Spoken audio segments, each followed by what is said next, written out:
capítulo 9. Segunda carta a los Corintios, capítulo 9.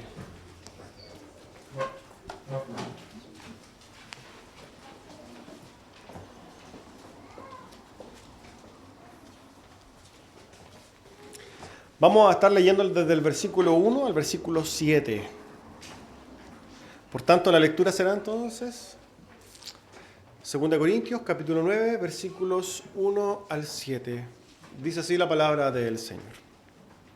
Cuanto a la administración para los santos, es por demás que yo os escriba, pues conozco vuestra buena voluntad, de la cual yo me glorío entre los de Macedonia, que Acaya está preparada desde el año pasado, y vuestro celo ha estimulado a la mayoría.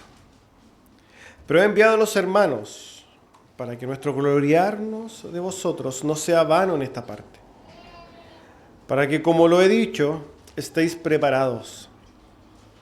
No sea que si vinieren conmigo algunos macedonios os hallaren desprevenidos, nos avergoncemos nosotros, por no decir vosotros, de esta nuestra confianza.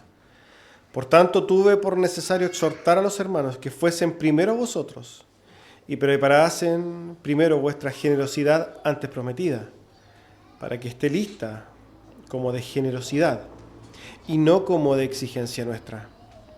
Por esto digo, el que siembra escasamente, también segará escasamente. Y el que siembra generosamente, generosamente también segará. Cada uno dé como propuso en su corazón, no con tristeza, ni por necesidad, porque Dios ama al dador alegre. Tome asiento, amado hermano.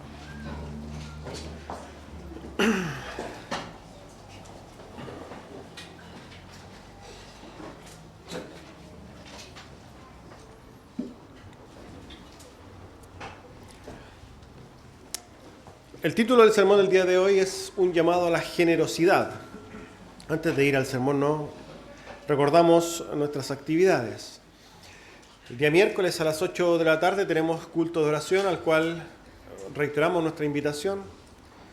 Necesario orar al Señor, están todos invitados. Asimismo, el día viernes a las 8 de la noche estamos invitados a un estudio que tenemos. Particularmente estamos estudiando el libro de los Salmos. Están también todos invitados a ese estudio. Y el día de hoy, entonces, guardando este hermoso, precioso y glorioso día del Señor desde las 11 de la mañana. Dicho eso, vamos al sermón. A modo de introducción, ya podemos ver que hoy día nos ha convocado el capítulo 9 ya de la segunda epístola a los Corintios. Estamos introduciéndonos a este capítulo 9, pero es necesario siempre recordar quizás un poco el contexto en el cual está escribiendo el apóstol Pablo. La semana pasada resulta obvio, ¿no?, que terminamos de ver el capítulo 8. Terminamos de ver ese capítulo 8 donde el apóstol Pablo había dado ciertas garantías a los corintios de que esta ofrenda que se está tomando para los hermanos de Jerusalén va a ser bien administrada. Hay hermanos que dan confianza en ello. Hay hermanos que son reconocidos por las iglesias y enviados por las iglesias para dar garantía de que esto no es algo, podríamos decir, engañoso, sino que realmente es algo verdadero para la gloria de Dios, que va a ser bien administrado, que hay confianza en ello. El apóstol Pablo entonces termina el capítulo 8 haciendo alusión a esto. Y en ese intertanto presenta, ¿cierto?, a estos hermanos que nosotros vimos, a Tito y a estos hermanos sin nombres que realmente tenían un testimonio maravilloso en la iglesia. Bueno, esto solamente para contextualizar un poco. ¿Por qué? Porque al introducirnos al capítulo 9 nos vamos a dar cuenta que el apóstol Pablo sigue hablando de esta ofrenda o en torno a esta ofrenda, la cual está recaudando el apóstol Pablo para ser llevada ¿a dónde? A Jerusalén, a los hermanos que están padeciendo necesidades en ese lugar. Dicho así, entonces, dicho eso, vamos a introducirnos a los primeros versículos, donde el apóstol Pablo dice lo siguiente. Cuanto a la administración para los santos, es por demás que yo os escriba, pues conozco vuestra buena voluntad, de la cual yo me glorío entre los de Macedonia, que Acaya está preparada desde el año pasado, y vuestro celo ha estimulado a la mayoría. El apóstol Pablo entonces se introduce a este capítulo 9 diciendo y sentando de alguna manera una especie de afirmación que eventualmente podría ser malinterpretada, ¿no? Porque él dice que encuentra innecesario llamar a los de Corinto a ofrendar. Si alguien quisiera malinterpretar esto, diría, bueno, el apóstol no los va a invitar a ofrendar porque sabe que estos hombres no van a dar. Es como un esfuerzo innecesario. ¿Para qué voy a gastar mis energías en invitarlos a participar de esta ofrenda? Porque yo sé que ustedes no van a participar. Esa sería una forma negativa, ¿no?, de analizar las primeras palabras del apóstol Pablo. Yo la verdad que dice el apóstol Pablo, en cuanto a esta ofrenda, creo que está de más hablarles. Pero hay una manera positiva de entenderla, y es la que el apóstol Pablo después va a reafirmar, y es que él encuentra innecesario llamar a los corintios a ofrendar porque está seguro de que ellos sí van a ofrendar, y van a ofrendar abundantemente. Por tanto, se entiende esta afirmación del apóstol Pablo como una afirmación de confianza. Por ejemplo, yo les podría decir a ustedes, hermanos, yo el día de hoy, ayer, es innecesario que yo los llame, me encuentro innecesario llamarlos a que se congreguen mañana. Alguien de manera negativa va a decir, bueno, es que el hermano Pedrito, ¿para qué le vamos a hablar si ni siquiera va a venir a la iglesia? Pero de manera positiva se entiende como que no es necesario que les hable porque yo estoy seguro que ustedes van a congregarse. Es lo mismo que está haciendo el apóstol Pablo, pero con las ofrendas. Sienta entonces un punto de partida del apóstol Pablo, una declaración de confianza a los corintios, de que esos hombres efectivamente en Corinto van a entregarse y van a entregarse de manera abundante. Es así como el versículo 2 dice, pues conozco vuestra voluntad. Conozco vuestra buena voluntad, de la cual ya yo me glorío entre los de Macedonia. Me glorío entre los de Macedonia, que acá ya está preparada del año pasado. ¿Qué está diciendo el apóstol Pablo? Y esto lo sabemos en virtud de lo que hemos visto anteriormente, de que el apóstol Pablo ya sabía de antemano que los corintios hace un año estaban preparando esta ofrenda. No sabemos la forma en que se dio esta conversación, no tenemos claro, pero sí sabemos algo. Y es que el apóstol Pablo tiene plena confianza en que los corintios van a juntar y reunir los fondos para esta obra, ¿no?, esta ofrenda que es para los hermanos de Jerusalén. ¿Y qué ha hecho el apóstol Pablo en este intertanto? Y es lo que les da a entender a los corintios, que por lo demás están en la región de Acaya, por eso hace una referencia a Acaya. Le da a entender a los de Macedonia que está totalmente seguro de que los corintios van a ofrendar de manera generosa. Y es tanto así que él dice y utiliza esta forma, yo me glorío entre los de Macedonia por ustedes. Esto no es menor, no es algo, podríamos decir, menor a la luz de lo que introduce, ¿no?, el capítulo anterior, ¿no? Cuando pone de precedente o pone como ejemplo a quienes, justamente a los de Macedonia. ¿Qué había dicho de los de Macedonia? Que eran hombres que se habían entregado a pesar de su pobreza, se habían entregado a sí mismos primeramente a Dios y después se habían entregado a ellos y habían ofrendado, habían dado mucho más allá de sus fuerzas. Los pone como ejemplo. Y si nos fijamos, lo que estaba haciendo de alguna manera el apóstol Pablo, hablándole a los corintios, era gloriarse de los de Macedonia, y ahora nos dice que ha hecho también lo contrario, que cuando habla con los de Macedonia se ha gloriado de los corintios. Esto de alguna manera lo que debería hacer es darle a entender a los corintios la confianza, la consideración, el respeto y la imagen que quizás tiene el apóstol Pablo de los hermanos de Corintios. Por tanto, ya le ha dicho, yo encuentro innecesario, ¿no?, llamarlos a ofrendar porque sé que lo van a hacer. Y es tanto así, estoy tan seguro de que lo van a hacer, de que yo incluso me he gloriado. ¿Por qué? Porque han mostrado este celo que a lo cual el apóstol Pablo ha hecho referencia, este interés, esta diligencia para tomar esta ofrenda, y eso, como el apóstol Pablo lo ha manifestado quizás a otra iglesia, ha sido, dice ahí, ha estimulado a la mayoría, ha sido ejemplo para las otras iglesias. Si nos fijamos lo que está haciendo el apóstol Pablo en la primera parte, ¿no?, de este texto, es justamente darle un voto de confianza a los corintios, alentarlos o de alguna manera poner como fundamento principal la confianza que les tiene a ellos. la imagen que el apóstol Pablo tiene de los corintios. Esto nos dice algo, o podríamos nosotros inferir algo. ¿Qué habrá pasado? ¿Cómo habrán sido esas conversaciones? ¿Cómo habrá sido esa comunión? Que ya sabemos que en un momento tuvo un quiebre, pero ¿cómo habrá sido la forma en que los corintios en ese momento se entregaron y se manifestaron? ¿Para qué? Para que el apóstol Pablo, hablando particularmente de este tema, tenga absoluta confianza con los corintios. A nosotros nos da a entender entonces que quizás los corintios en ese momento se mostraron muy abiertos con el tema de la ofrenda, muy dispuestos. Era algo que continuamente estaban haciendo, estaban reuniendo. No sabemos, pero sí sabemos que el apóstol Pablo tiene una alta estima de la forma en que los corintios enfrentaron esta situación. Ahora, quizás a modo de aplicación personal podríamos decir, bueno, ¿y si el apóstol Pablo estuviera con nosotros y conversara con nosotros y hablara con nosotros respecto particularmente de la ofrenda, que es lo que está hablando? ¿Cuál sería la percepción del apóstol Pablo nuestra? ¿Qué diría de nosotros?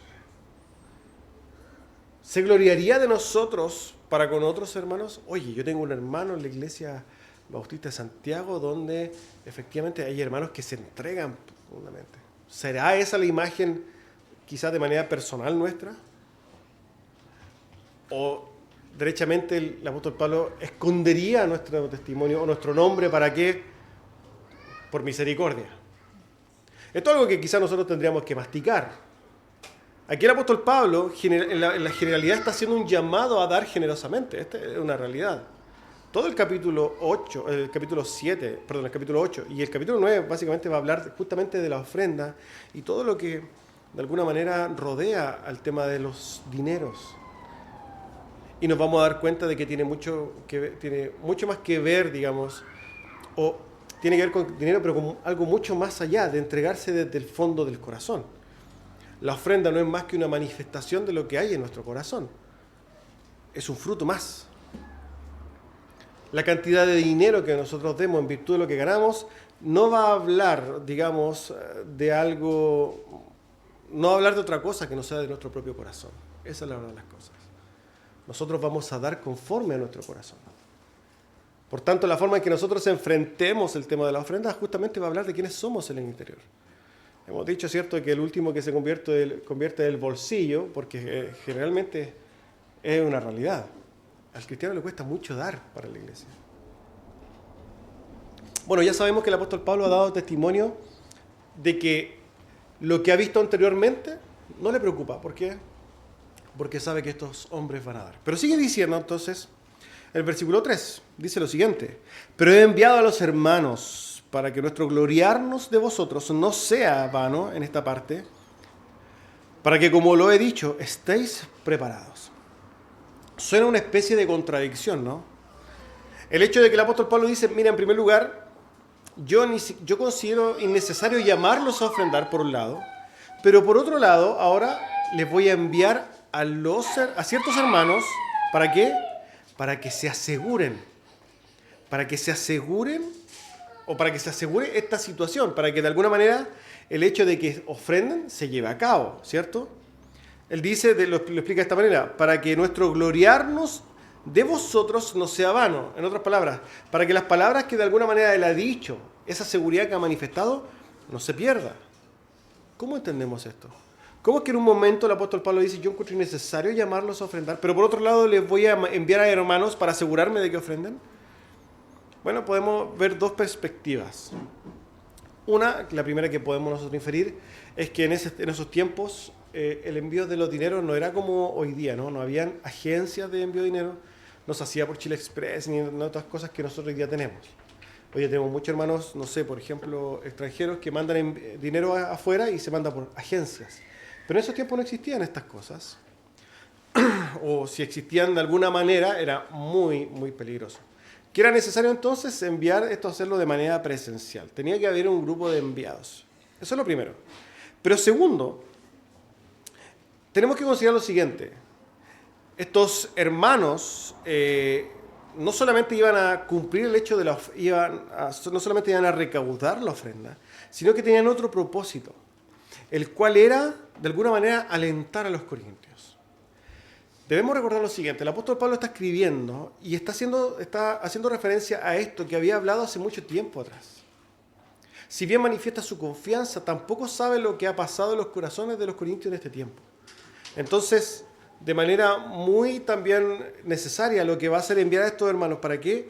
Para que animen a los corintios, para que recuerden a los corintios, para que alienten a los corintios en el sentido de que los inviten a retomar este esfuerzo.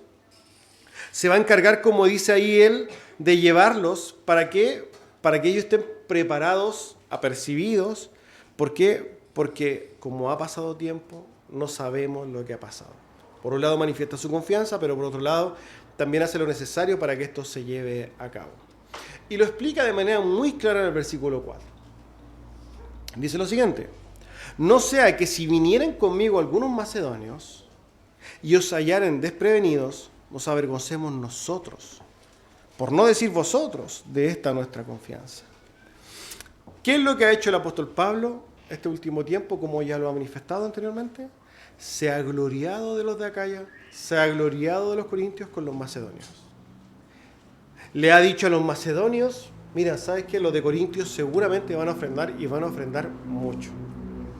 Ahora, el apóstol Pablo se pone en una situación hipotética, en una situación que podría darse y que finalmente nosotros sabemos que sí se dio, en el sentido de que sí fue algún hermano de Macedonia con él posteriormente. Pero él está hablando de un futuro posible en ese caso. Y él dice: ¿qué pasaría si yo, que yo me he gloriado de ustedes, yo he dicho y he asegurado a los de Macedonia que ustedes van a ofrendar? ¿Qué pasa si ahora yo voy con uno de ellos y los veo y no se ha hecho nada? ¿Cuál va a ser la consecuencia lógica de esto? La consecuencia lógica va a ser vergüenza. Va a ser avergonzado tanto el que dio testimonio del apóstol Pablo, tanto el que se glorió, como ellos, como corintios. Van a ser avergonzados. Va a haber una vergüenza general. Quizás de una manera más doméstica, nosotros lo podemos ver de un ejemplo más claro en nosotros. Generalmente nosotros damos testimonio de nuestra iglesia y nos gloriamos de nuestra iglesia local. Estoy seguro de eso. Voy y hablo con hermanos o con personas, tanto que no son creyentes o de otras denominaciones, y nosotros le decimos: mira, en mi iglesia es ordenada, por ejemplo, mi iglesia abunda el amor, se siente, se toca el amor, los creyentes, mis hermanos son cercanos, ¿cierto? Cuando viene alguien te abraza, entonces ven con confianza a la iglesia. ¿Qué es lo que está haciendo ahí uno? Gloriarse de lo de la iglesia Bautista de Santiago para con otros. ¿Y qué pasaría si en ese caso hipotético efectivamente este individuo X viene a la iglesia y de repente encuentra que aquí hay un desorden tremendo?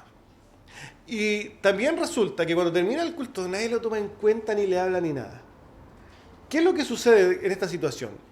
Primero, el hermano que ha dado testimonio de su iglesia, resultando que la iglesia no fue lo que realmente él dijo, va a sentirse avergonzado, ¿no? Segundo, la iglesia y el nombre de la iglesia va a quedar por el suelo. Bueno, esto es lo mismo que está haciendo el apóstol Pablo. El apóstol Pablo entonces está tratando de evitar esta situación. Está tratando de evitar esta situación vergonzosa, porque a pesar de que demuestra su confianza en ello, encuentra necesario tomar las medidas necesarias. ¿Para qué?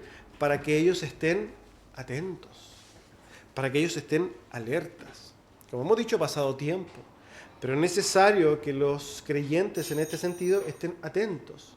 Aquí estamos hablando particularmente de la ofrenda. El apóstol Pablo está hablando de que, imagínate, voy con un macedonio y llego allá y ustedes me preguntan de qué ofrenda estamos hablando. Eso sería muy vergonzoso. ¿Por qué? Porque él ha dicho que él entiende, ¿no?, que los corintios están disponiendo su corazón ¿para qué? Para dar.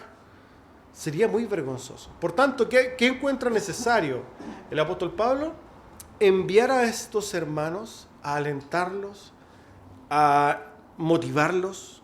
Lleva a estos hermanos para que los refresquen.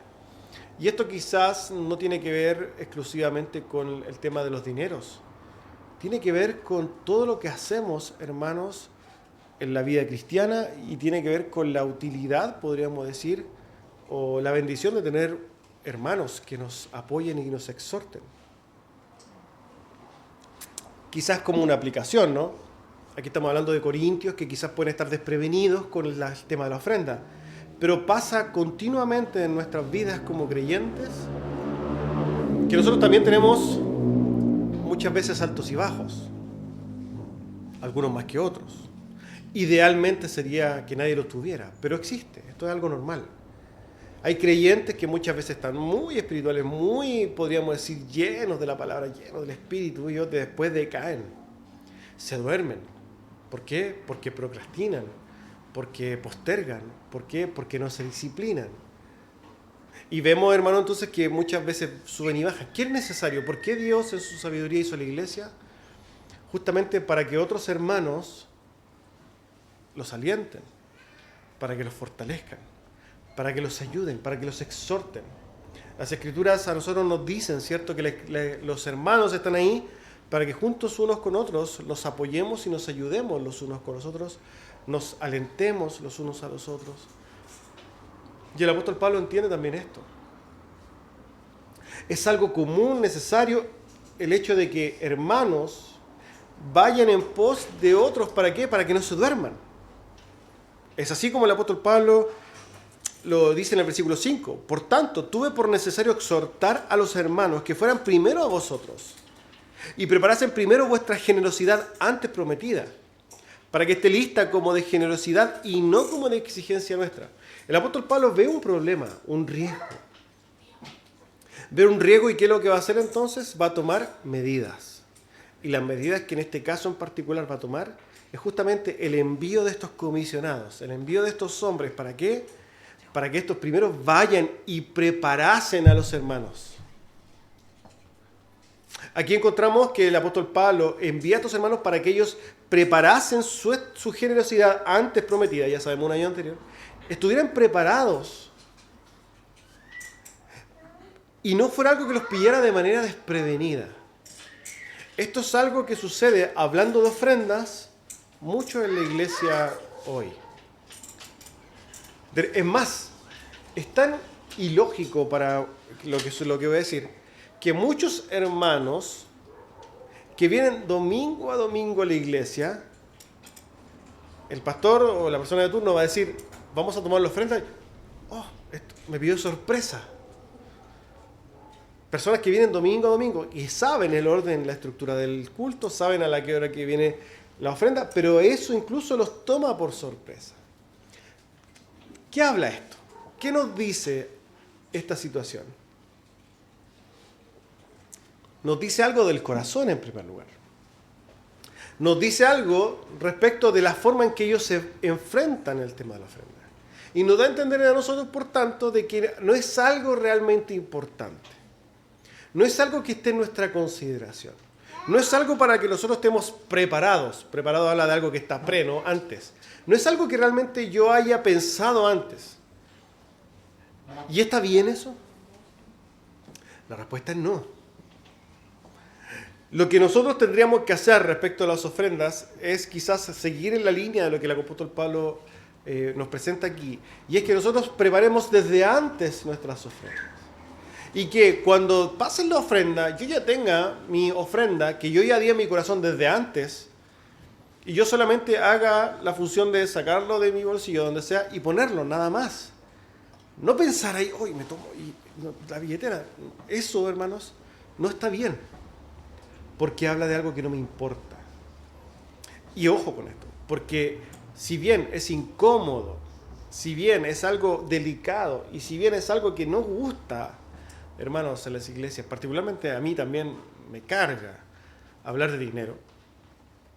La verdad es que algo que está en la Escritura y es necesario hablarlo. Es algo que la Escritura lo dice y es parte también de nuestra vida de piedad o de devoción. La iglesia no es solamente darme, venir, orar, no. Es un todo, ¿no? Está en todas las esferas de nuestra vida.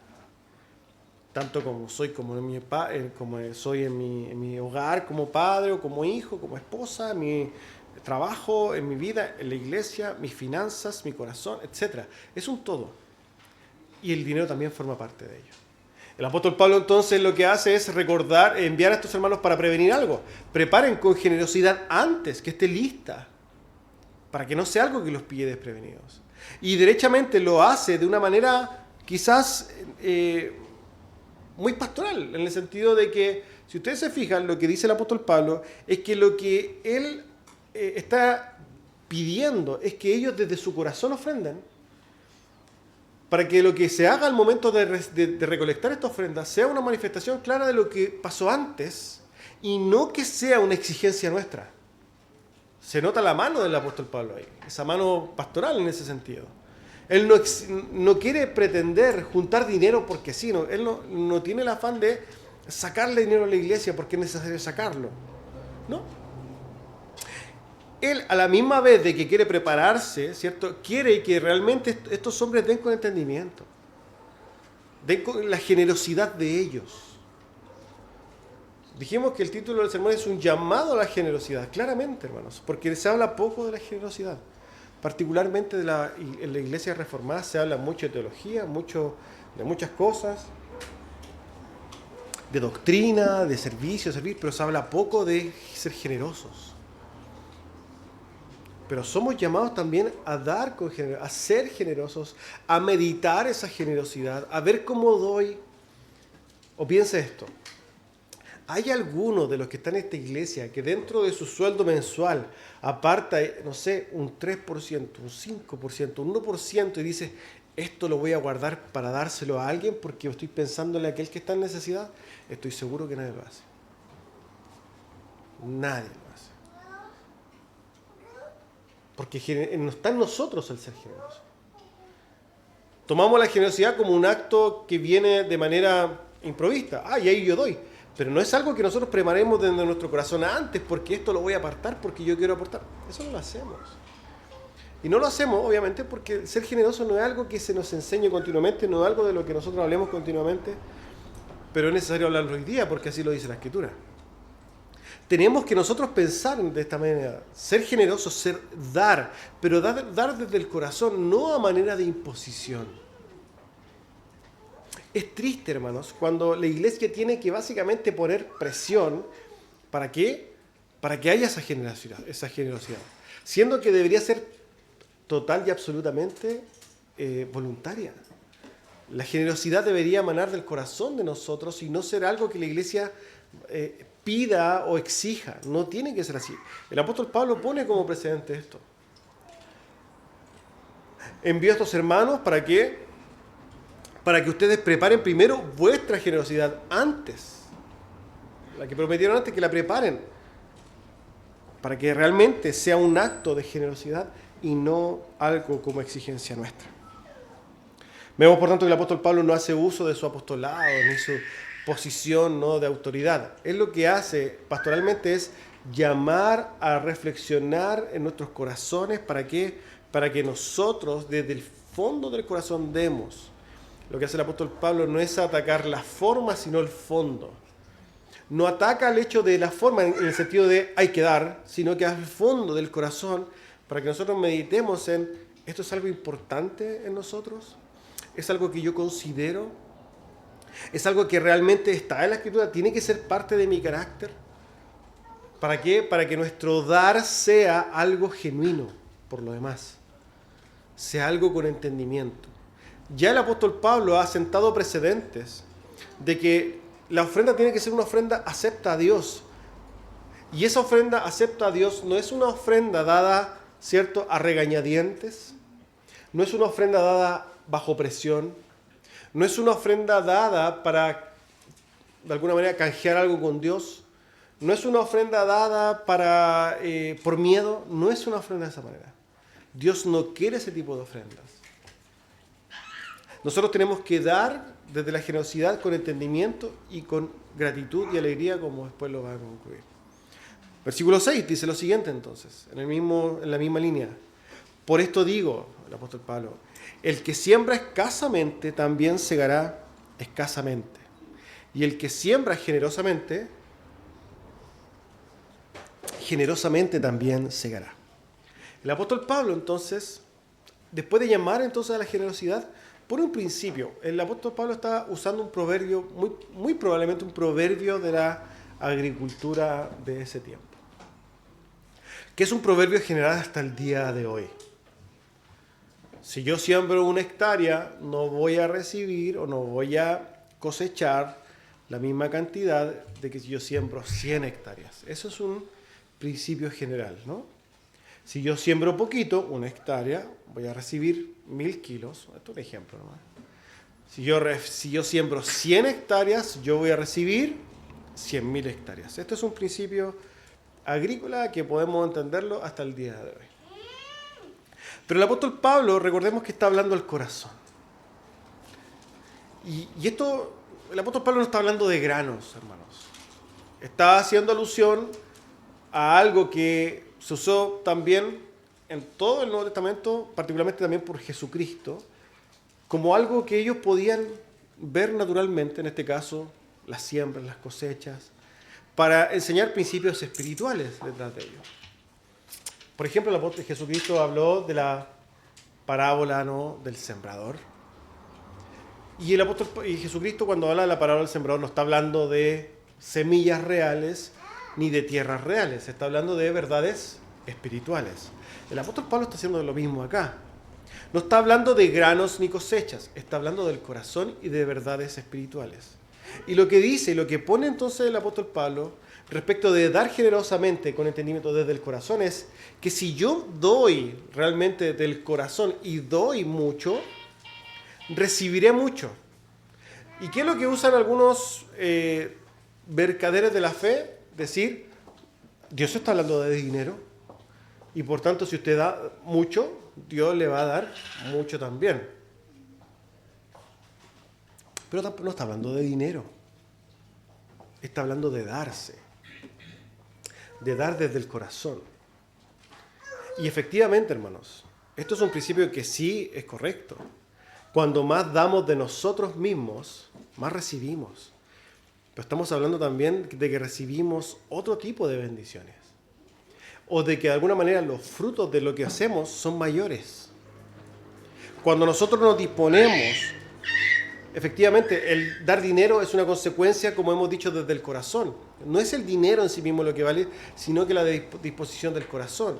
Si yo desde mi corazón doy correctamente y abundantemente, y no solamente dinero, sino que me doy a sí mismo, mucha bendición voy a recibir. Mientras yo más me entregue, más voy a recibir bendiciones. Y mientras más yo pueda darme, mayores frutos veremos. Quizás alguien podría decir, bueno, si yo me voy a dar y me muero en el camino, ahí no se cumple, porque no estaré recibiendo bendiciones. Pero eso lo dirá alguien que no vino al estudio el día viernes, ¿cierto? Porque el día viernes hablamos de lo que realmente significa una bendición. Y la bendición muchas veces tiene diferentes maneras, ¿no?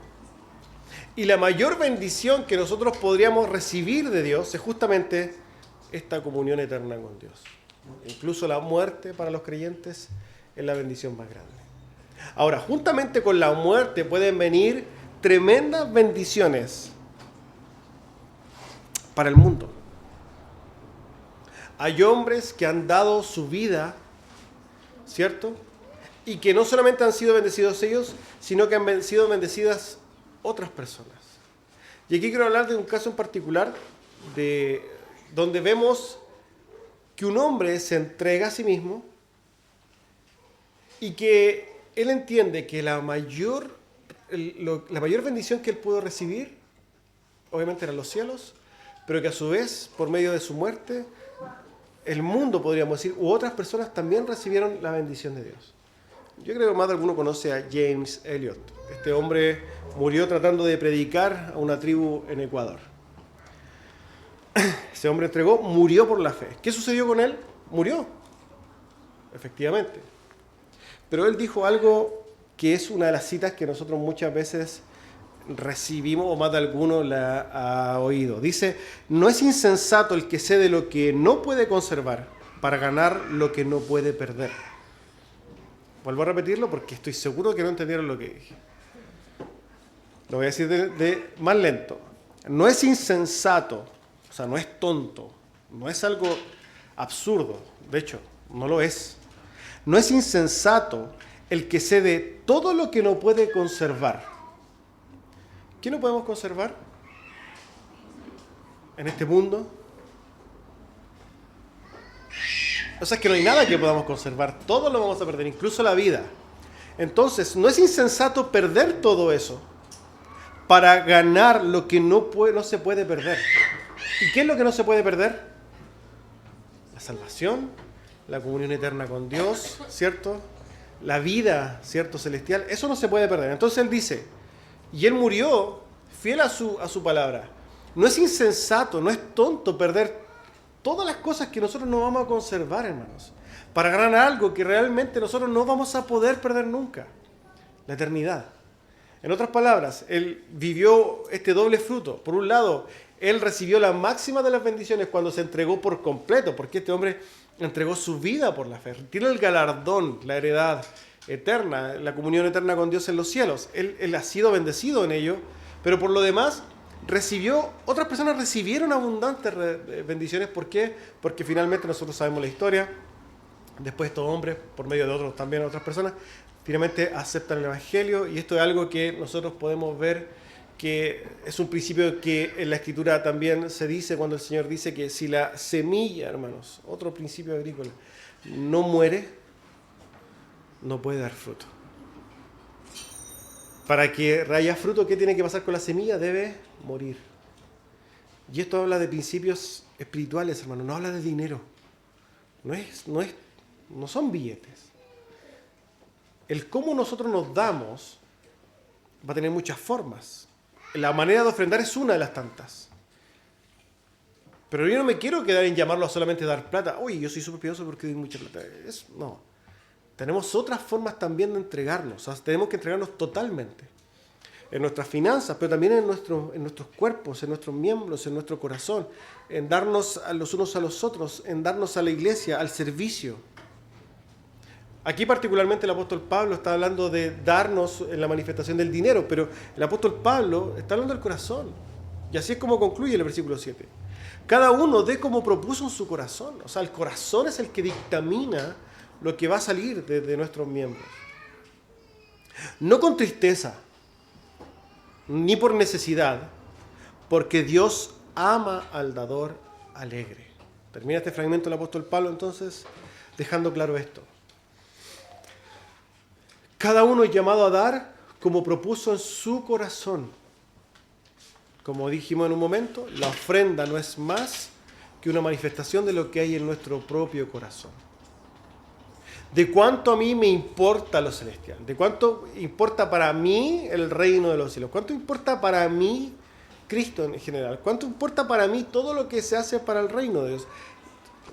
Yo tengo que dar en disposición, o sea, en conformidad a lo que mi corazón entiendo. Usted nunca va a decir, hermanos, oye, hoy día tiene que ofrendar 20, 30, 40.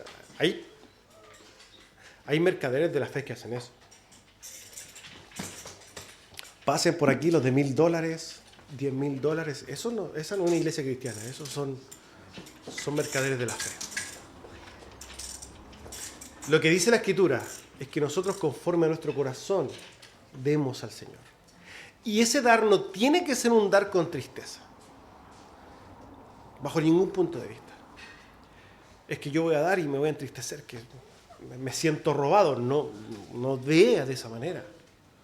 Recuerdo yo una triste experiencia en una de estas iglesias donde cualquier persona iba a predicar y hay una manipulación desde el púlpito y me acuerdo una persona decía: prueba al Señor en esto, va a haber milagros financieros, ¿cierto? Estás en deuda, pero prueba al Señor, y recaudó una tremenda ofrenda. Y algunas de las personas que yo conocía dieron relojes y cosas así. Estaban emocionadas, porque habían sido motivadas por la manipulación. Pero después, y mi reloj. Y estaban entristecidas porque habían dado su reloj. Todo en eso estaba mal. Todo completo, desde la persona que estaba pidiendo dinero hasta las personas que se dejaron manipular por eso. Todo eso no glorifica a Dios. Nada de eso. No tiene ni un sentido, no, nada. De hecho, no llegó ni al techo esa cosa, nada. Cero relación con lo que Dios dice. Uno no puede dar con tristeza. No puede dar de la manera que uno quiere entristecido. No.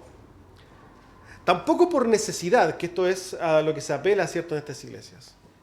O en esta forma de manipular. ¿Estás pasando problemas? Prueba al Señor. Finalmente estas personas dan porque están tratando de hacer un trueque con Dios. No dé por eso. No ofrende al Señor pensando que como usted ofrendó, Dios le va a tener que responder. Bajo ningún punto de vista. No lo haga por eso. ¿Cómo es la forma de dar? Dar con alegría, con entendimiento, desde el corazón. Sin cantidades. Una persona gana 10 millones de pesos, otra gana 500.000 pesos. Es absurdo que ofrenden lo mismo. Impensado. Usted tiene que ofrendar de acuerdo a lo que Dios le dé, pero también con alegría de corazón. Ahora, hermanos, no solamente dar dinero. Todo servicio cristiano, toda cosa que usted haga para la gloria de Dios, debe hacerla de la misma manera. Esto es un principio que se expande a otras formas. Oye, no sé, tenemos hermanos que necesitamos para que hagan el aseo. Venga a hacer el aseo, pero hágalo con alegría. No lo haga con tristeza. Ni tampoco para hacerle un cambio a Dios. Ah, no, es que yo le voy a hacer el aseo de la casa al Señor y Él me tiene que proveer. No, nada, ningún tipo de servicio. Tenemos que quitarnos toda imaginación religiosa. Nada de lo que haga. Usted se puede entregar por completo a trabajar todo el día aquí. Puede hacerse una caseta aquí al lado y cuidar el templo. Pero si usted piensa que porque hace eso, Dios entonces ahora tiene que darle cosas a usted, que usted no entiende por qué está dando las cosas. Entonces, deshaga esa caseta y váyase, porque no sirve eso. No haga esas cosas, no tiene sentido. Todo dar a Dios debe ser desde nuestro corazón con alegría. Cuando entonces lo llaman a hacer así, si usted quiere hacer aseo, venga, hágalo con alegría. Yo aquí predico con alegría, quizás a veces no se me nota, pero sí lo hago con alegría de corazón. Si va a dar un estudio, hermano, tiene la posibilidad, hágalo con alegría. Si va a predicar, hermanos, y usted dice, que tengo que ir a predicar, no vaya entonces. No entiende. Vaya a predicar con alegría porque usted está proclamando la gloria de Dios. Y hágalo con alegría porque es un servicio cristiano. Todo lo que nosotros tenemos que hacerlo con alegría. Y hermanos, ¿tenemos motivos para hacer las cosas con alegría en el corazón? ¿Hay motivos para ello?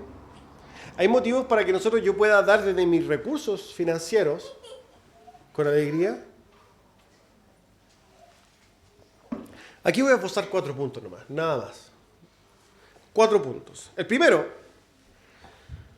el motivo de alegría es que, en primer lugar, el solo hecho de estar aquí sentado, ustedes sentados, cualquiera de nosotros, hoy para este lugar, el solamente de hecho de estar acá, ni siquiera de ser creyente, el solo hecho de estar acá siendo expuestos a la palabra de Dios ya es un tremendo privilegio. Cuando nosotros vemos, hermanos, cuántas personas ni siquiera han tenido el acceso de oír la palabra de Dios, nosotros nos damos cuenta que ya somos privilegiados. Eso es lo primero. Segundo, añadido a eso, ser salvado por Dios, ya esto lleva al extremo, ¿cierto?, mis motivos para dar gozo. Porque como dijo James Elliot, hoy día nosotros tenemos un galardón, tenemos algo que vamos a recibir que es imposible de perder. Los creyentes que hemos recibido la gracia de Dios tenemos aseguradas todas las cosas. Por tanto, cuando nosotros venimos acá, nuestros corazones deben venir repletos de gozo y de alegría, porque tenemos un tesoro en los cielos, como dice el apóstol Pablo, la redención eterna en los cielos, que eso es una garantía a través del Espíritu Santo para nosotros, que es algo inamovible, o sea, es algo, un regalo que tenemos en el momento que vamos a recibir en el momento más oscuro, podríamos decir, de nuestras vidas. Cuando nos muramos, vamos a recibir ese galardón. Tenemos la carrera ganada. Tercero, porque siguiendo la salvación, tenemos que añadir el hecho de que el solo hecho de participar en servicios para el Rey de Reyes y Señor de Señores es un privilegio dado a pocos. Cuando nosotros vemos el pueblo de los creyentes, ¿cierto?, vemos un montón y millones de hombres. Pero, ¿cuántos de esos millones tienen la posibilidad de participar realmente del servicio al rey?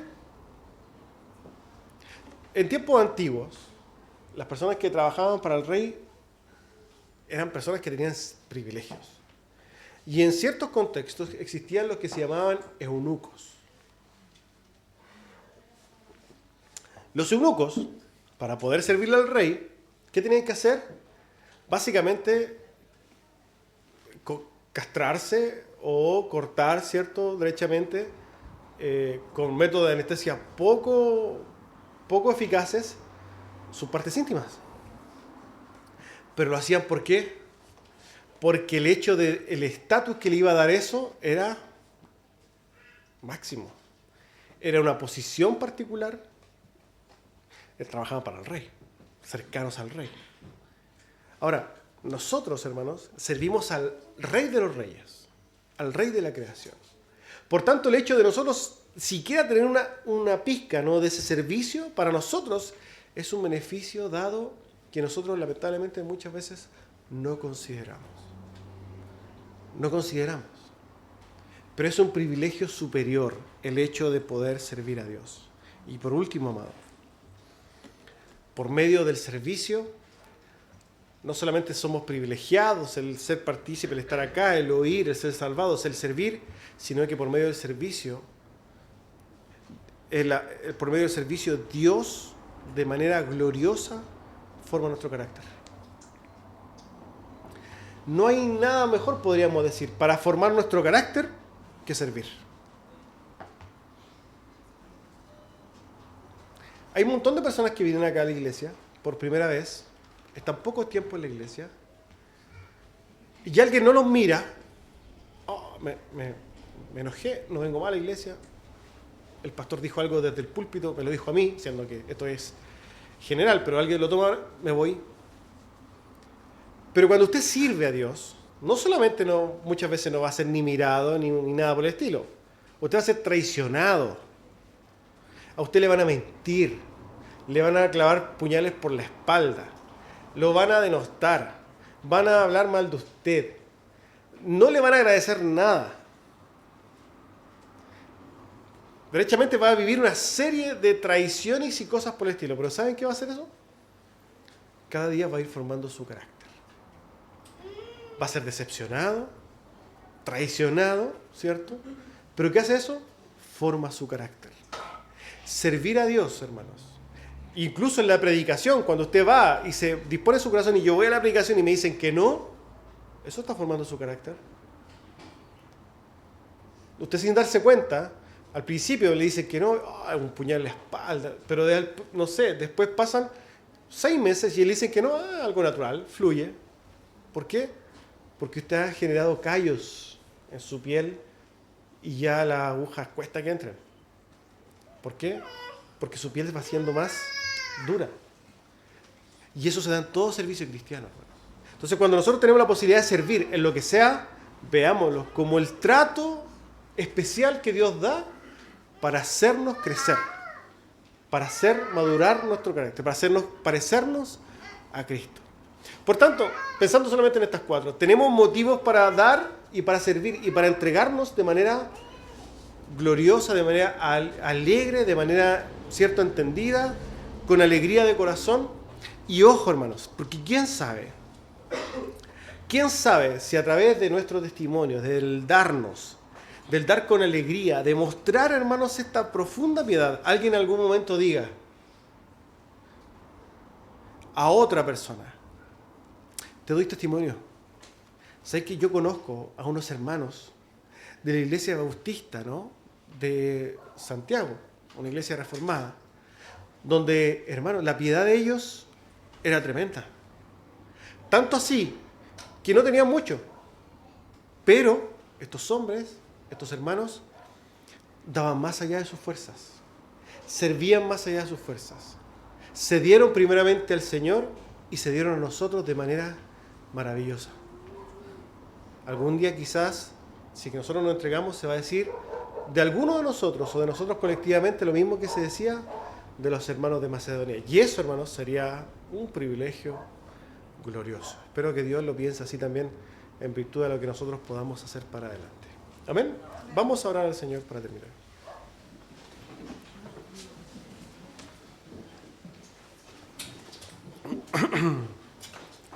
Padre precioso y glorioso, damos gracias, Señor, por su palabra. Y le rogamos que nos ayude en nuestros corazones para crecer en entendimiento y dar no solamente de nuestros recursos de manera preparada, con generosidad y entendimiento, sino que para que toda labor cristiana sea dada de la misma manera, con alegría de corazón. Damos gracias, Señor, por su palabra, en el nombre de Jesús. Amén.